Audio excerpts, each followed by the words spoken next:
Hello, শুভ সন্ধ্যা। কেমন আছো? প্রতিদিনই জিজ্ঞাসা করি কেমন আছো, কেউ তো আর কমেন্টে জানিও না যে কেমন আছো বা কে কোথা থেকে দেখছো। জানি আমার অনেক চেনা মানুষ আমাকে দেখছে, মনে মনে হাসছে, কিন্তু কেউ কমেন্ট করতে পারছে না। ঠিক আছে, এই যে আজকের পকোড়া করব, সেদিনকে রবিবার দিনকে মাংস এনেছিল, আর এখানে তো গোটা গোটা মুরগি কিনতে হয়। গোটা গোটা মুরগি কিনে অত মুরগি কে খাবে? আমরা দুজন কত মুরগি খাবো, মাংস খাবো? ওই জন্য ওদের সেটাদের ফ্রিজেতে রেখে দিয়েছিলো, কিছুটা কিছুটা করেছিলাম। ওই জন্য আজকে বলে নিয়ে চলে আসো, নিয়ে এসে আজকে পকোড়া হবে। আবার রবিবার চলে আসছে, আবার রবিবার তো মাংস খেতে হবে, রবিবার মাংস ছাড়া যেন চলে না। ওই জন্য মাংস নিয়ে আসতে বললাম যে কিছুটা পকোড়া করি। আর আমার মানু খুব পকোড়া ভক্ত, একটু পকোড়া পকোড়া করে মাংস দেখলেই। ওই জন্য নিয়ে আসতে বললাম। আজকে সন্ধেবেলা মেনু হচ্ছে পকোড়া, চা।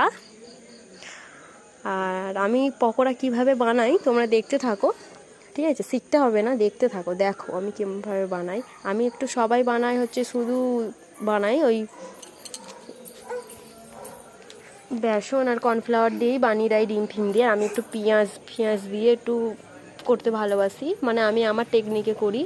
তোমরা কেমনভাবে করো একটু দেখে বলো। আমার মেয়ে এখন ঘুরতে যাবে বায়না করছে। এত রাতে কোথায় ঘুরতে নিয়ে যাবো বলো? ঠিক আছে, দেখতে থাকো। আর এই যে পেঁয়াজ কাটছি, আমার চোখকে কিছু দেখতে পাচ্ছি না, ওই জন্যই বলছি যে পেঁয়াজ কাটছি। দেখো চোখ দিয়ে হুড় করে জল বার হচ্ছে, কত দিক দিয়ে জল বার হবে তার কোনো ঠিক নেই। পেঁয়াজ কাটলেও চোখ দিয়ে জল বার হয়, সবসময়ই মেয়েদের চোখ দিয়ে জল বার হতেই থাকে, কোনো কিছু করার নাই। তারপরে এই যে কি আর করব বলো, রান্না বান্না করছি আর ব্লগ করছি, ভিডিও করছি, সারাদিন এই করছি, কাজ নেই। তার খই ভাজা। এই যার একজন এসে কাছে জিজ্ঞাসা করছে পকোড়া হয়েছে কি এখনও।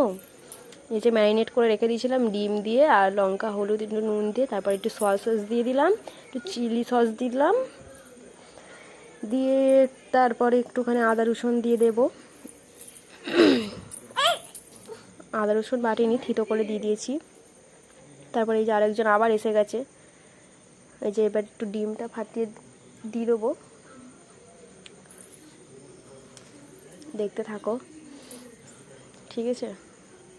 তারপরে এই যে বেসন দিয়ে দেবো। আচ্ছা, তোমাদের কি আমার ভিডিও দেখতে ভালো লাগে?